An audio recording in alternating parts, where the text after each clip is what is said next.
Welcome back to Maggie and Macha. Today I'm going to take you to a classroom, a preschool kindergarten classroom, or reception as we call it here in Zambia. And I'm going to show you what it's like to be a student at an elementary school. As you can see, the students get up here at 7 a.m. and they start doing some chores. Every day they're assigned chores from sweeping to collecting water to putting up the flagpole, cleaning out the classrooms, etc. These two boys were waiting for their mate to come and join them. It was quite interesting watching them put up the flagpole because they don't have a little nifty pulley system, but rather they have to actually take the pole out of the hole and rope it onto the pole, put the flag on there, and then eventually hoist the thing up there.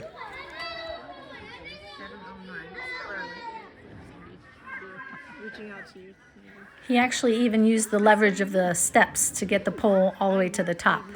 Pretty smart. I just never would have thought that that's how they put the flag on the pole. Wonderfully, though. Job done. Yeah.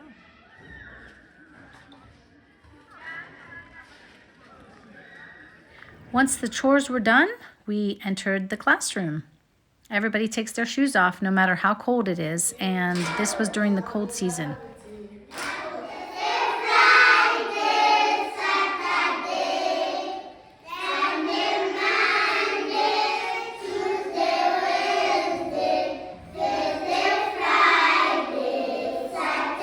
As you can see, some have hats on, some have coats on. It is pretty cold inside the buildings during the winter time. So this was about end of July, beginning of August, I think.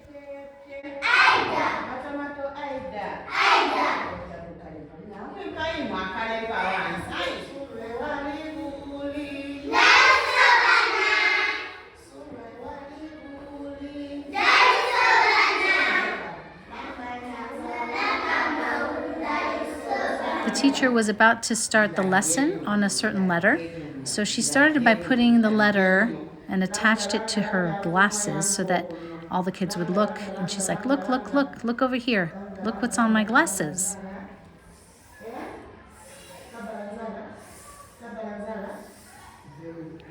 She then showed it to all the kids and described it, then told them to get their finger up high, and they traced the letter S. That was the beginning of the lesson.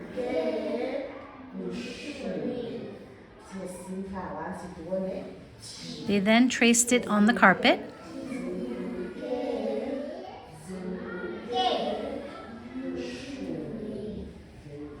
Of course, you can't have a lesson or a classroom without any dancing when you're in Zambia. So here they are dancing in between their lessons, going on to the next section.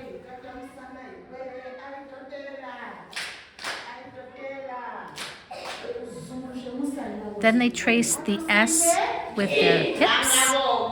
So she's showing them which way their hips should go so that they can make a beautiful S shape with their hips.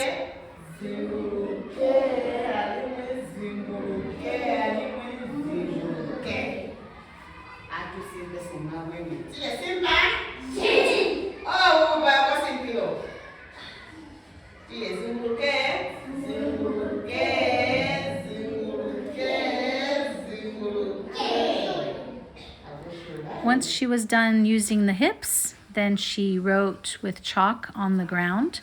And that's the benefit of having cement concrete floors, is that you can use them over and over again. And then she handed out some bottle caps, and they were able to trace the S's with the bottle caps. As some of the class was using the bottle caps, one little boy was using sand inside of a tire to practice drawing his S's. So she had quite a few creative ways to have the children practice, even though they don't have very much in this class. She was able to use all kinds of things. So you can see some of the kids are going outside, and she had yet another way for them to practice their S's. These guys used a bottle with water in it and a hole in the cap, and they were tracing it by squirting the water on the ground. And they really enjoyed that.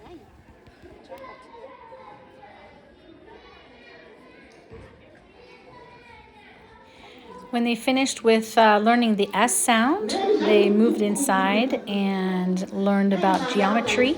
This time they're making a circle using their entire body. So of course they've erased the S's off the floor from running around with their socks on, and now they're drawing their circle.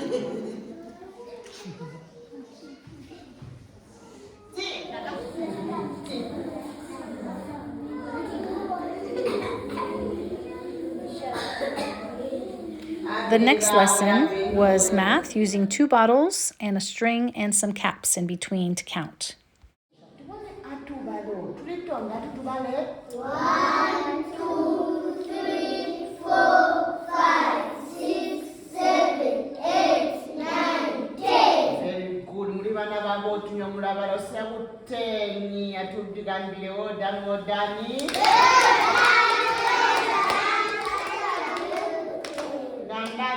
So you'll notice that she's sometimes having them talk in English, and then she does the explanations in a language called Tonga, which is what they speak down here in the southern province in Zambia. So she's doing all the explaining in Tonga, and then they learn in English because English is the national language here. So they're kind of learning 2 languages at once, which is very typical. And she's doing a math lesson. They're learning about counting, subtracting, and addition. So here you go. 1, 2, 3, 4.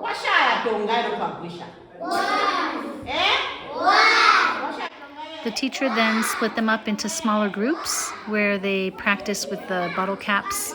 They practiced subtraction, addition with each other, and she went around making sure that they understood what they were learning.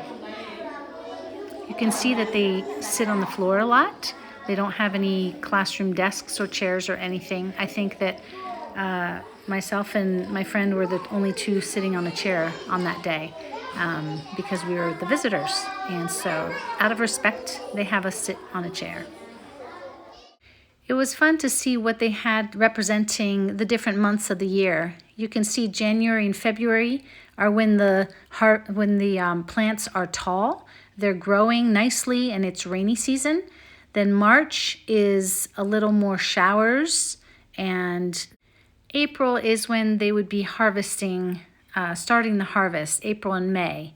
May, you can see that the boy is wearing warm clothes because May starts the cold season. And it goes into June, which is when they have a brazier or a fire so that they can keep warm.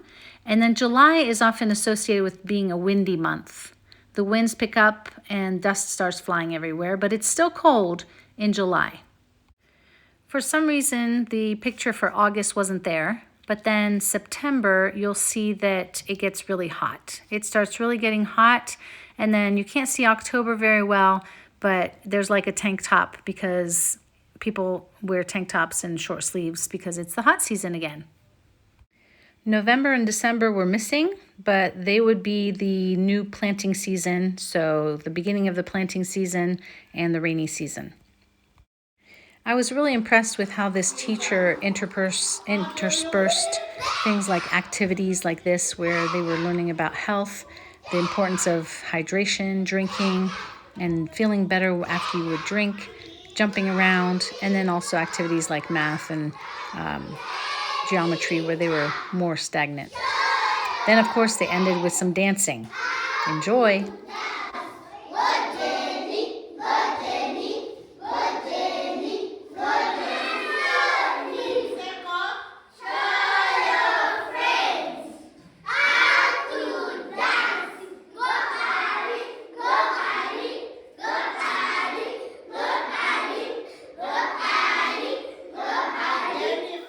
Well, I hope that you enjoyed this day in the classroom in a kindergarten class in Zambia, and I hope that you will come back for more videos, and I hope that you will subscribe. Thanks for watching. Until next time.